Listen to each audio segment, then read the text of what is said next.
Hello दोस्तों, आपका अपने यूट्यूब चैनल RS क्लासेस 46 में स्वागत है। दोस्तों, मैं मुकेश कुमार आपका पुनः एक बार स्वागत करता हूं।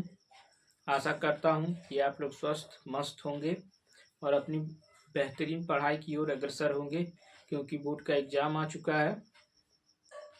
तो आशा करते हैं कि आपकी पढ़ाई अच्छी चल रही होगी। आज का टॉपिक हमारा है लेखांकन एक परिचय का पार्ट नंबर 4 है। इसमें हम बात करेंगे कि लेखांकन क्या है, लेखांकन को हम क्यों पढ़ें। चलते हैं, वीडियो को शुरू करते हैं। आज का टॉपिक है लेखांकन का आशय, मीनिंग ऑफ अकाउंटिंग, यानी हमें अकाउंटिंग की क्यों जरूरत पड़ी, इसके बारे में हम बात करेंगे। और अकाउंटिंग है क्या, यानी लेखांकन है क्या। लेखांकन का आशय वित्तीय स्वभाव के सौदे, क्या आता है, वित्तीय स्वभाव के सौदे एवं घटनाओं का मौद्रिक रूप से लेखा करने एवं वर्गीकरण करने तथा सूक्ष्म बनाने से है।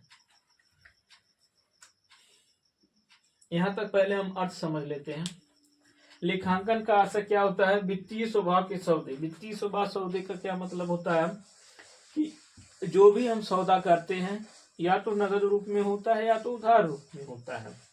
नगद रूप वाले सौदे को हम लिख लेते हैं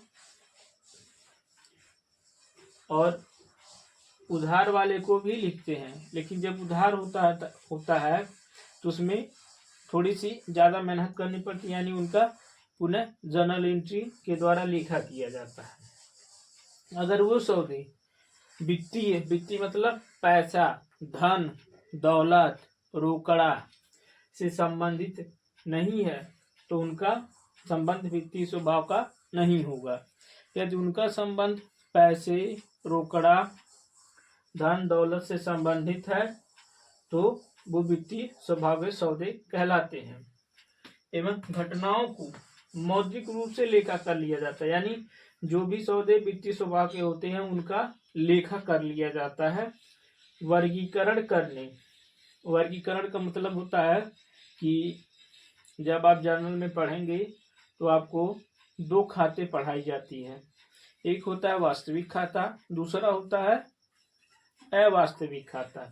वास्तविक खाते का संबंध विशेष रूप से व्यक्तियों से होता है, चाहे वो किसी प्रकार के व्यक्ति हो, चाहे वो व्यक्ति हो, संस्था हो, फर्म हो, कंपनी हो, निगम हो, कुछ भी हो। और अव्यक्तिगत खाते का संबंध दो तरह से होता है, एक संपत्ति खाता होता है, दूसरा होता है लाभ हानि खाता। यानी एक खाता जो होता है संपत्ति से संबंधित होता है, दूसरा होता है आय और व्यय से संबंधित। यानी व्यवसाय जब की जाती है तो या तो लाभ होता है या तो हानि होता है, तो लाभ और हानि का लेखा दूसरे में किया जाता है। और सूक्ष्म बनाने से क्या मतलब है, सूक्ष्म बनाने का मतलब होता है कि उनको जो बड़े बड़े सौदे एक पुस्तक में लिखे जाते हैं उनको छोटा सा छोटा आकृति प्रदान करना, नियमों और सिद्धांतों के आधार पे, एवं निश्चित अवधि का लाभ हानि निर्धारित हो सके।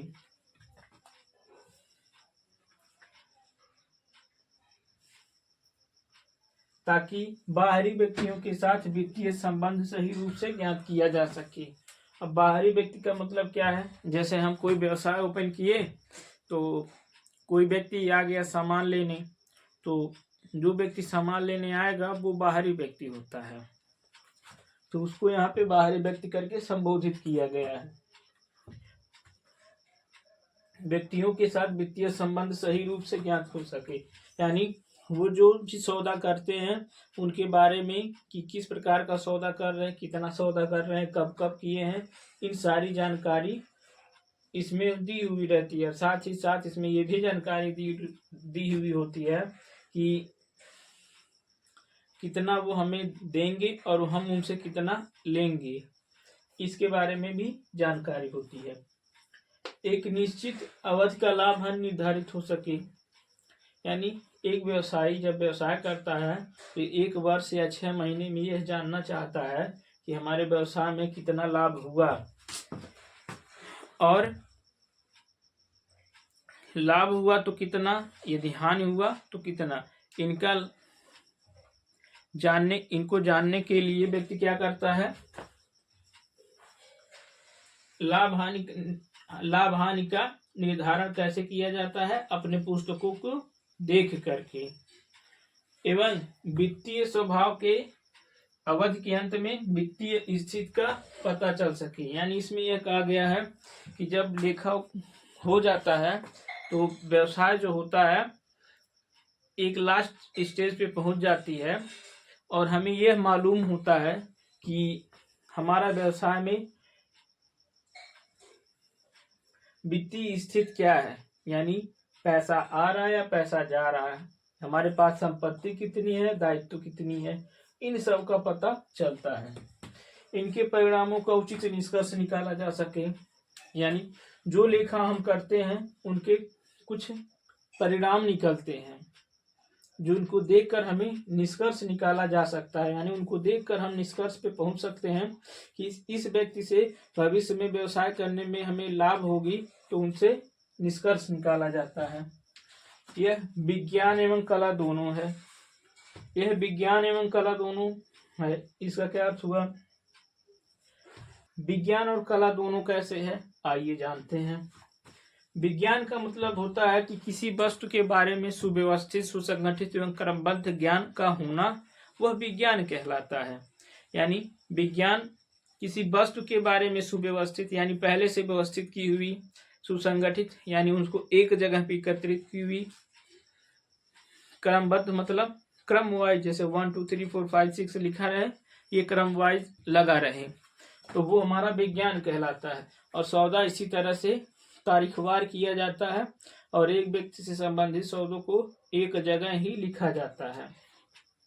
कला कैसे है, यानी जब लेखांकन करते हैं तो कुछ सिद्धांतों का प्रयोग किया जाता है, कुछ नियमों को प्रयोग किया जाता है उनमें, इन्हीं नियमों को लिखने की विधि को हम कला कहते हैं, क्योंकि कला किसी व्यक्ति के रचनात्मक कौशल का विकास करता है। ये हमारी थी आदर्श परिभाषा। आदर्श परिभाषा के अंतर्गत निम्नलिखित बिंदुओं को पाया गया।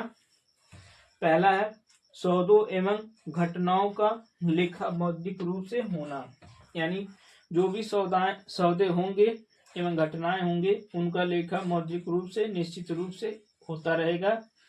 वर्गीकरण करना, यानी सौदों को किन किन वर्गों में विभाजित किया गया, अभी हम बताएं कि दो मुख्य रूप होते हैं। पहला व्यक्तिगत खाता, दूसरा अव्यक्तिगत खाता। अव्यक्तिगत खाते को दो भागों में बांटा जाता है, जिसको हम कहते हैं संपत्ति खाता और नामात्र खाता। नामात्र खाते में लाभ एवं हानि आते हैं, तो इस तरह से उनके खातों को वर्गीकृत किया जाता है। तीसरा है सूक्ष्म बनाना। सूक्ष्म बनाने का मतलब ये होता है कि सौदों के बड़े रूप को छोटा कर देना। लास्ट में है परिणामों से उचित निष्कर्ष निकालना, यानी हमारे पास जो भी परिणाम आएंगे लेखा करने के बाद उनको देखकर हम एक निष्कर्ष पर पहुंचेंगे, यानी कि हमें लाभ हो रहा है व्यवसाय में कि हानि हो रहा है।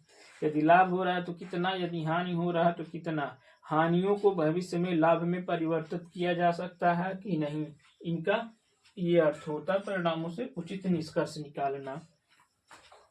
अब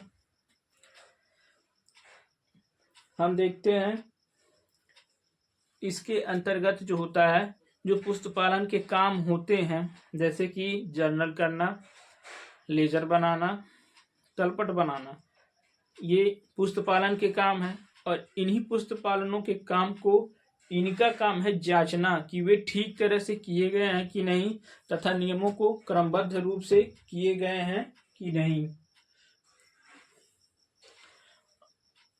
और तलपट के आधार पे लाभ हानि खाता बनाना तथा बैलेंस शीट बनाना, यानी कि आर्थिक चिट्ठा बनाना, इसके अंतर्गत आता है। और उनको जांचना कि ठीक प्रकार से वो सही बने हैं कि नहीं बने हैं, तो इनका काम होता है। आशा करते हैं ये वीडियो आपको पसंद आया होगा। अगर ये वीडियो पसंद आया तो हमारे यूट्यूब चैनल RS क्लासेस को सब्सक्राइब कर लीजिए और बेल नोटिफिकेशन को ऑन कर लीजिए, ताकि जब भी वीडियो हम डालें तो पहले आप तक पहुंच सके। यदि आप नए हो तो हमारे यूट्यूब चैनल को सब्सक्राइब जरूर कर लीजिए और वीडियो को लाइक जरूर कर दीजिएगा, ताकि हम मोटिवेट हो सके इस तरह का वीडियो बनाने के लिए।